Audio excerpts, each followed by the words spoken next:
Press ന്യൂസിലേക്ക് സ്വാഗതം. ഇന്ന് 2021 ഡിസംബർ 21 ചൊവ്വ. വാർത്തകൾ വായിക്കുന്നത് സാന്ദ്ര.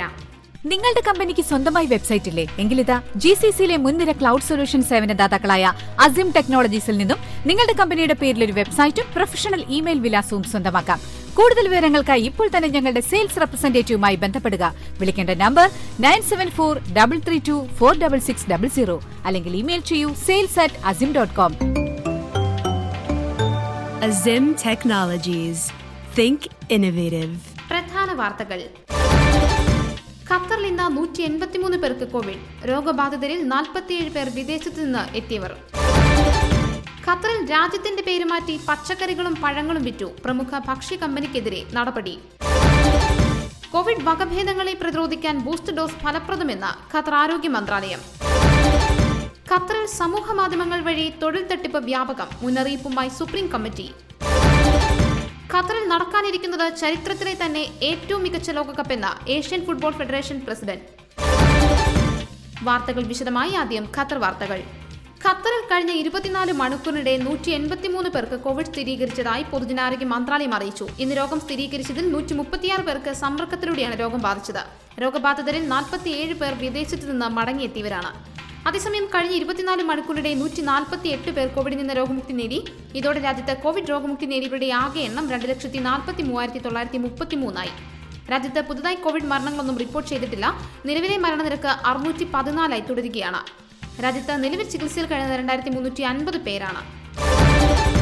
ഖത്തറിൽ രാജ്യത്തിന്റെ പേര് മാറ്റിയും കാലഹരണപ്പെട്ട പച്ചക്കറികളും പഴങ്ങളും വിൽക്കുകയും ചെയ്തതിനെ തുടർന്ന് ഒരു പ്രമുഖ കമ്പനിയുടെ 4 ശാഖകൾ താൽക്കാലികമായി അടച്ചുപൂട്ടി. വാണിജ്യ വ്യവസായ മന്ത്രാലയമാണ് ഇക്കാര്യം അറിയിച്ചത്. കമ്പനി കേടായ ഉൽപ്പന്നങ്ങൾ വിൽക്കുക, എക്സ്പയറി ഡേറ്റിലും തൂക്കത്തിലും കൃത്രിമത്വം കാണിക്കൽ, ഉൽപ്പന്നങ്ങളുടെ ഉൽപാദന തീയതിയും എക്സ്പയറി ഡേറ്റ് പരാമർശിക്കാത്തതും കാലഹരണപ്പെട്ട മാംസം വിൽക്കുന്നതായും കണ്ടെത്തിയതായി മന്ത്രാലയം സ്ഥിരീകരിച്ചു. നിയമലംഘനങ്ങൾ കണ്ടെത്തിയതിനെ തുടർന്ന് അൽഗറാഫിലുള്ള ലെബനീസ് തേമാർ കമ്പനി, മുവൈദറിലും അൽഖോറിലും അൽ ഖറൈത്തിയാത്തിലുമുള്ള Qatari Lebanese fruits and vegetables കമ്പനികളുമാണ് ഒരു മാസത്തേക്ക് അടച്ചിടാൻ അധികൃതർ നിർദ്ദേശം നൽകിയത്. കോവിഡ് വകഭേദങ്ങളെ പ്രതിരോധിക്കുന്നതിൽ ബൂസ്റ്റർ ഡോസ് ഫലപ്രദമാണെന്ന് ഖത്തറിൽ നടത്തിയ ക്ലിനിക്കൽ പഠനങ്ങൾ വ്യക്തമാക്കുന്നുവെന്ന് പൊതുജനാരോഗ്യ മന്ത്രാലയം അറിയിച്ചു. രാജ്യത്ത് ഇതുവരെ 2 ലക്ഷത്തിലധികം ബൂസ്റ്റർ ഡോസുകൾ വിതരണം ചെയ്തിട്ടുണ്ട്. ഇതുവരെയും ഗുരുതരമായ പാർശ്വഫലങ്ങളൊന്നും റിപ്പോർട്ട് ചെയ്തിട്ടില്ലെന്നും രണ്ടാമത്തെ വാക്സിൻ എടുത്ത് 6 മാസം പിന്നിട്ടവർ എത്രയും വേഗം ബൂസ്റ്റർ ഡോസ് എടുത്ത് പ്രതിരോധം നേടണമെന്നും മന്ത്രാലയം ആവർത്തിച്ചു. ഖത്തറിലെ എല്ലാ പ്രാഥമികാരോഗ്യ കേന്ദ്രങ്ങളിലും ബൂസ്റ്റർ ഡോസ് ലഭ്യമാണ്. രാജ്യത്തെ കോവിഡിന്റെ ഒമിക്രോൺ വകഭേദം റിപ്പോർട്ട് ചെയ്ത സാഹചര്യത്തിൽ അർഹരായവർ ബൂസ്റ്റർ ഡോസ് വാക്സിൻ എടുക്കുന്നത് വൈകിപ്പിക്കരുതെന്നും മന്ത്രാലയം ഓർമ്മിപ്പിച്ചു. ബൂസ്റ്റർ ഡോസ് എടുക്കുവാൻ പ്രൈമറി ഹെൽത്ത് കെയർ കോർപ്പറേഷന്റെ 402-77-077 എന്ന ഹെൽപ്പ് ലൈൻ നമ്പർ ബന്ധപ്പെട്ടോ അല്ലെങ്കിൽ PHCCയുടെ ആപ്പ് ഉപയോഗിച്ചോ അപ്പോയിന്റ്മെന്റ് ബുക്ക് ചെയ്യാം. സമൂഹ മാധ്യമങ്ങൾ വഴിയുള്ള ജോലി വാഗ്ദാന തട്ടിപ്പുകൾക്കെതിരെ മുന്നറിയിപ്പുമായി ഫിഫ ലോകകപ്പ് ഖത്തർ 2022 പദ്ധതികളുടെ ഉത്തരവാദിത്തപ്പെട്ട ഘടകമായ supreme committee for delivery and legacy എല്ലാ ജോലി ഒഴിവുകളും തങ്ങളുടെ ഔദ്യോഗിക വെബ്സൈറ്റിൽ പോസ്റ്റ് ചെയ്തിട്ടുണ്ടെന്നും ഈ ജോലികൾക്കുള്ള അപേക്ഷകൾ അതേ സൈറ്റിൽ തന്നെ ലഭ്യമാണെന്നും കമ്മിറ്റി പ്രസ്താവനയിൽ പറഞ്ഞു. മറ്റ് സൈറ്റുകളിലൂടെയോ ആശയവിനിമയ പ്ലാറ്റ്ഫോമുകളിലൂടെയോ സോഷ്യൽ മീഡിയയിലൂടെയോ ലഭിക്കുന്ന തൊഴിൽ വാഗ്ദാനങ്ങൾ പൂർണ്ണമായും വ്യാജമാണെന്നും അത്തരം വ്യാജ വാഗ്ദാനങ്ങൾ അയക്കുന്നവരുമായി ഇടപെടുന്നതിൽ ജാഗ്രത പാലിക്കണമെന്നും സുപ്രീം കമ്മിറ്റി വ്യക്തമാക്കി. ഇത്തരം വാഗ്ദാനങ്ങൾ നൽകുന്നവർക്ക് വ്യക്തിഗത വിവരങ്ങളോ രേഖകളോ കൈമാറരുതെന്ന് കമ്മിറ്റി മുന്നറിയിപ്പ് നൽകി. ഇതിനു പുറമെ വ്യാജ വാഗ്ദാനങ്ങളിലൂടെ ഇവരുടെ കെണികളിൽ അകപ്പെടുന്നതിന്റെ പൂർണ്ണ ഉത്തരവാദിത്തം വ്യക്തികൾക്ക് മാത്രമായിരിക്കുമെന്നും അധികൃതർ അറിയിച്ചു. ഖത്തറിൽ നടക്കാനിരിക്കുന്നത് ചരിത്രത്തിലെ തന്നെ ഏറ്റവും മികച്ച ലോകകപ്പായിരിക്കുമെന്ന അറബ് കപ്പ് ടൂർണമെന്റ് സംഘാടനത്തെ പ്രശംസിച്ച് Asian football federation president Sheikh Salman bin Ibrahim Al Khalifa രംഗത്ത്. 2022 എക്കാലത്തെ മികച്ച ഫിഫ ലോകകപ്പ് നടത്താൻ ഖത്തർ തയ്യാറാണെന്ന് ശനിയാഴ്ച അൽബൈത്ത് സ്റ്റേഡിയത്തിൽ നടന്ന ഫൈനലിൽ പങ്കെടുത്ത ഷെയ്ഖ് സൽമാൻ പറഞ്ഞു. അറബ് കപ്പ് സംഘടിപ്പിച്ചതിലൂടെ അടുത്ത വർഷാവസാനം എക്കാലത്തെ മികച്ച ഫിഫ ലോകകപ്പ് നടത്താനുള്ള തങ്ങളുടെ കഴിവ് ഖത്തർ തെളിയിച്ചതായി അദ്ദേഹം പറഞ്ഞു. ശനിയാഴ്ച അൽബൈത്ത് സ്റ്റേഡിയത്തിൽ നടന്ന അറബ് കപ്പ് ഫൈനലിൽ ആഫ്രിക്കൻ ചാമ്പ്യന്മാരായ അൾജീരിയ ടുണീഷ്യയെ പരാജയപ്പെടുത്തി. ഈജിപ്തിനെ പെനാൽറ്റി തോൽപ്പിച്ച് ഖത്തറിന്റെ സ്വന്തം ദേശീയ ടീം 3ാം സ്ഥാനത്തെത്തിയിരുന്നു.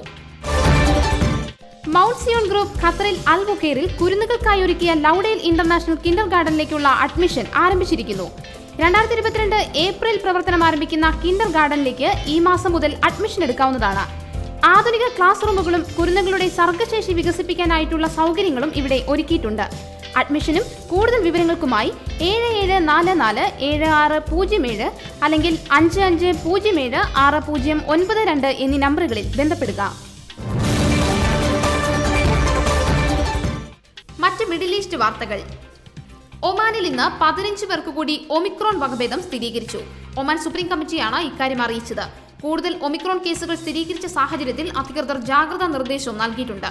പൊതുജനങ്ങൾ മാസ്ക് ധരിക്കുക, സാമൂഹിക അകലം പാലിക്കുക, തിരക്കേറിയ സ്ഥലങ്ങളിൽ നിന്ന് വിട്ടുനിൽക്കുക, ഒത്തുചേരലുകൾ ഒഴിവാക്കുക, കൈകളുടെ ശുചിത്വം പാലിക്കുക തുടങ്ങിയ പ്രതിരോധ നടപടികൾ സ്വീകരിക്കണമെന്നും ആരോഗ്യ മന്ത്രാലയം ആവശ്യപ്പെട്ടു. അതേസമയം രാജ്യത്ത് കഴിഞ്ഞ 24 മണിക്കൂറിനിടെ 22 പേർക്ക് കൂടി കോവിഡ് സ്ഥിരീകരിച്ചു. രോഗം ബാധിച്ചു ചികിത്സയിലായിരുന്ന 13 പേർ രോഗമുക്തരായി. പുതുതായി കോവിഡ് മരണങ്ങളൊന്നും ഒമാനിൽ റിപ്പോർട്ട് ചെയ്തിട്ടില്ല. രാജ്യത്ത് ഇതുവരെ 3,04,896 പേർക്ക് കോവിഡ് സ്ഥിരീകരിച്ചിട്ടുണ്ട്. ഇവരിൽ 3,216 പേരും ഇതിനോടകം രോഗമുക്തരായി. 4,113 മരണങ്ങളാണ് ആകെ റിപ്പോർട്ട് ചെയ്യപ്പെട്ടിട്ടുള്ളത്. നിലവിൽ 98.5% ഒമാനിലെ കോവിഡ് രോഗമുക്തി നിരക്ക്. കോവിഡ് മുൻകരുതൽ നടപടികളുടെ ഭാഗമായി എക്സ്പോയിലെ ഘോഷയാത്ര ഉൾപ്പെടെയുള്ള ചില പരിപാടികൾ നിർത്തിവെച്ചു. സന്ദർശകരും കലാകാരന്മാരും കൂടുതൽ ഇടപഴകാൻ സാധ്യതയുള്ള പരിപാടികൾക്കാണ് നിയന്ത്രണമെന്ന് സംഘാടകർ വ്യക്തമാക്കി. അതേസമയം കോവിഡ് പരിശോധനയ്ക്ക് വേദിയോടനുബന്ധിച്ച് ഒരു കേന്ദ്രം കൂടി തുറന്നു. പ്രതിനിധികൾ, ജീവനക്കാർ, വോളണ്ടിയർമാർ എന്നിവർക്ക് ബൂസ്റ്റർ ഡോസ് ഉൾപ്പെടെ നിർബന്ധമാണ്. 18 വയസ്സിന് മുകളിലുള്ള സന്ദർശകർ വാക്സിനേഷൻ സർട്ടിഫിക്കറ്റോ 72 മണിക്കൂറിനുള്ളിൽ എടുത്ത PCR നെഗറ്റീവ് റിപ്പോർട്ടോ ഹാജരാക്കണം. ആഗോള വാർത്തകൾ. കോവിഡ് വകഭേദമായ ഒമിക്രോൺ ആഗോളതലത്തിൽ വ്യാപിക്കുന്ന സാഹചര്യത്തിൽ അവധിക്കാല യാത്രകൾ ഒഴിവാക്കണമെന്ന് ലോകാരോഗ്യ സംഘടന നിർദ്ദേശിച്ചു. യാത്രാ നിയന്ത്രണങ്ങൾ ഏർപ്പെടുത്തുന്നതുൾപ്പെടെ വേരിയന്റിന്റെ വ്യാപനം തടയാൻ നിരവധി രാജ്യങ്ങൾ ശ്രമിച്ചിട്ടുണ്ടെന്ന് ലോകാരോഗ്യ സംഘടനാ മേധാവി ടെഡ്രോസ് അഥാനോം ഗെബ്രിയേസസ് പറഞ്ഞു. US-ൽ ഒമിക്രോൺ അതിവേഗത്തിലാണ് പടരുന്നത്. രോഗം വാക്സിനേഷൻ എടുത്തവരിൽ പോലും പിടിപെടാനുള്ള സാധ്യത വർദ്ധിപ്പിക്കുന്നുണ്ടെന്ന് പകർച്ചവ്യാധി വിദഗ്ധൻ ഡോക്ടർ ആന്റണി ഫൗസി മുന്നറിയിപ്പ് നൽകി. ഒമിക്രോണിനെ നേരിടാനായി ഫ്രാൻസും ജർമ്മനിയും യാത്രാ നിയന്ത്രണങ്ങൾ ഏർപ്പെടുത്തിയിരുന്നു. അതേസമയം നെതർലാൻഡിൽ ക്രിസ്മസ് കാലയളവിൽ കർശനമായ ലോക്ഡൌൺ ഏർപ്പെടുത്തിയിട്ടുണ്ട്. UK-യിൽ ഒമിക്രോൺ കേസുകൾ വർദ്ധിച്ചതിനാൽ ഇംഗ്ലണ്ടിൽ പുതിയ നിയമങ്ങൾ കൊണ്ടുവരാനുള്ള സാധ്യത സർക്കാർ കരുതിവെക്കേണ്ടതുണ്ടെന്ന് പ്രധാനമന്ത്രി ബോറിസ് ജോൺസൺ പറഞ്ഞു. ഡെൽറ്റയേക്കാൾ വളരെ വേഗത്തിൽ ഒമിക്രോൺ പടരുന്നു എന്നതിന് ഇപ്പോൾ തെളിവുണ്ടെന്ന് വിദഗ്ധർ പറയുന്നു. അടുത്ത വർഷം പകുതിയോടെ ലോകത്തിലെ എല്ലാ രാജ്യങ്ങളിലെയും ജനസംഖ്യയുടെ 70% പേർക്കും കുത്തിവയ്പ് നൽകിയാൽ 2022-ൽ ഈ മഹാമാരി അവസാനിപ്പിക്കാനാകുമെന്നും ടെഡ്രോസ് അഥാനോം പറയുന്നു. കേരള വാർത്തകൾ. സംസ്ഥാനത്ത് ഇന്ന് 2,748 പേർക്ക് കോവിഡ് സ്ഥിരീകരിച്ചു. ഇന്ന് രോഗം സ്ഥിരീകരിച്ചതിൽ 19 പേർ സംസ്ഥാനത്തിന് പുറത്തുനിന്ന് വന്നവരാണ്. 2,531 പേർക്ക് സമ്പർക്കത്തിലൂടെയാണ് രോഗം ബാധിച്ചത്. 166 പേരുടെ സമ്പർക്ക ഉറവിടം വ്യക്തമല്ല. 32 ആരോഗ്യ പ്രവർത്തകർക്കും ഇന്ന് രോഗം ബാധിച്ചു. തിരുവനന്തപുരം 500, കോഴിക്കോട് 339, എറണാകുളം 333, കോട്ടയം 310, തൃശൂർ 244, കണ്ണൂർ 176, കൊല്ലം 167, പത്തനംതിട്ട 166, വയനാട് 107, ആലപ്പുഴ 106, മലപ്പുറം 97, പാലക്കാട് 86, ഇടുക്കി 61, കാസർഗോഡ് 56 എന്നിങ്ങനെയാണ് ജില്ലകളിൽ ഇന്ന് രോഗബാധ സ്ഥിരീകരിച്ചത്. സംസ്ഥാനത്തെ വിവിധ ജില്ലകളിലായി 136,864 പേരാണ് ഇപ്പോൾ നിരീക്ഷണത്തിലുള്ളത്. 184 പേരെയാണ് പുതുതായി ആശുപത്രിയിൽ പ്രവേശിപ്പിച്ചത്. കഴിഞ്ഞ ദിവസങ്ങളുണ്ടായ 33 മരണങ്ങളാണ് കോവിഡ് മൂലമാണെന്ന് ഇന്ന് സ്ഥിരീകരിച്ചത്. ഇതോടെ സംസ്ഥാനത്തെ ആകെ മരണം 45,155 രോഗം സ്ഥിരീകരിച്ച് ചികിത്സയിലായിരുന്ന 3,202 പേർ രോഗമുക്തി നേടി. ഇതോടെ 28,035 പേരാണ് രോഗം സ്ഥിരീകരിച്ച് ഇനി ചികിത്സയിലുള്ളത്. വിനിമയ നിരക്ക്. ഇന്ത്യൻ രൂപയുമായുള്ള വിനിമയത്തിൽ ഒരു ഖത്തർ റിയാലിന് 20.58 രൂപ ലഭിക്കും. പ്രധാന വാർത്തകൾ വീണ്ടും. ഖത്തറിൽ ഇന്ന് 183 പേർക്ക് കോവിഡ്. രോഗബാധിതരിൽ 47 പേർ വിദേശത്തു നിന്ന് എത്തിയവർ.